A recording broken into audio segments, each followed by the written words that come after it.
Djéa et les figues, conte du Liban.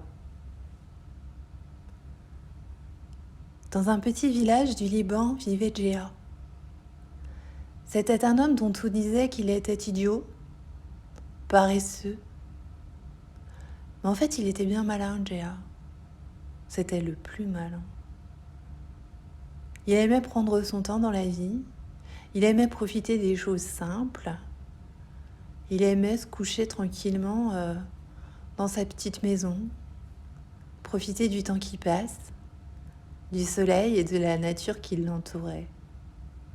Il n'en faisait pas trop, c'est sûr. Un jour arrivèrent aux oreilles de Djéa des nouvelles alarmantes.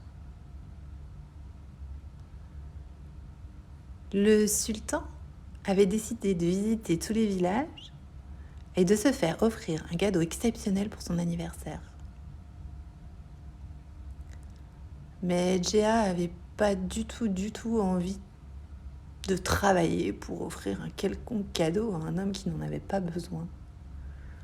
Mais son voisin lui dit « Djéa, il faut que tu trouves un cadeau, quelque chose, sinon tu te feras couper la tête. » Alors Djéa prit son panier, il mit le chemin sous ses pieds, et le voilà qui part à la recherche d'un cadeau. Il prend son temps, il profite du soleil, des oiseaux qui chantent, des fourmis qui traversent doucement le chemin.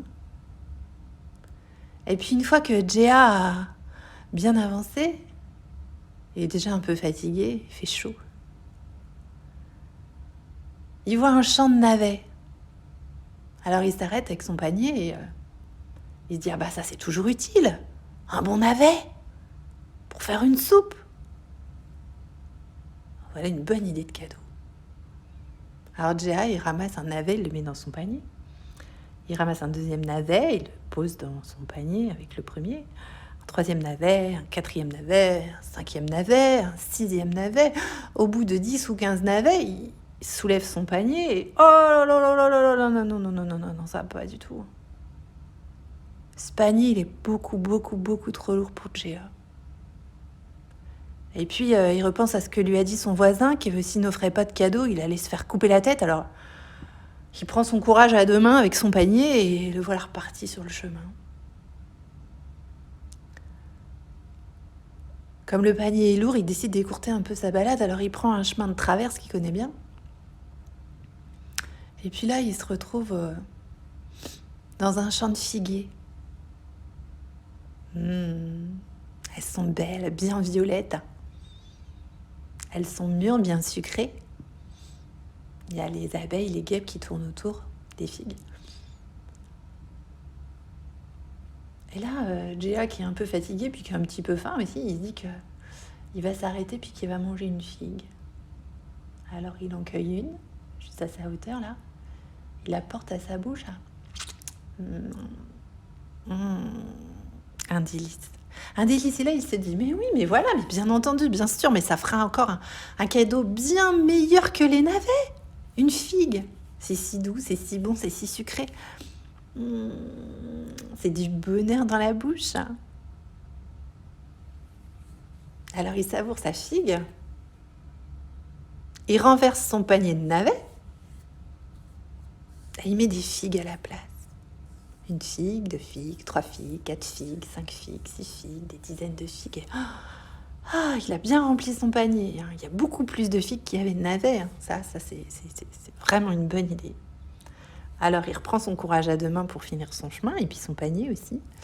Il remet le chemin sous ses pieds et il rentre tranquillement chez lui. Il se repose, il passe une bonne nuit, il est fier de son idée. Et puis le lendemain, quand le sultan arrive, il fait le tour des maisons et il arrive à celle de Djéa. Et puis il voit que Djéa, il lui a préparé un panier de figues.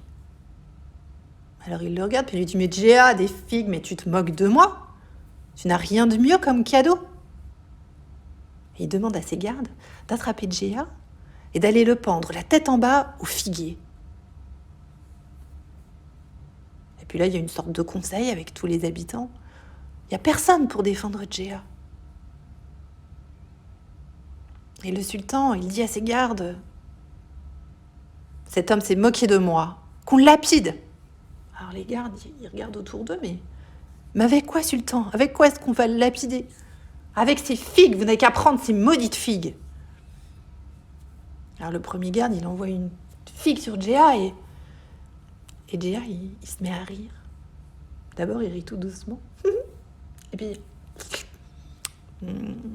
il lèche ses lèvres, qui ont le goût de la figue écrasée. Et puis les gardes, ils s'y mettent à plusieurs et ils sont dans le champ de figuier, ils prennent plein de figues et ils y vont. Ils les lancent sur Djéa. Et Djéa, à chaque fois qu'il y a une figue qui atterrit sur lui, il rit de plus en plus fort. Et le sultan, il en a marre. Et il dit à Djéa, mais Djéa, mais pourquoi tu ris à chaque fois que tu reçois une figue? Et là, Djéa, il regarde le sultan, la tête en bas, et il lui dit avec un petit sourire en coin, quand je pense que je voulais t'offrir des navets,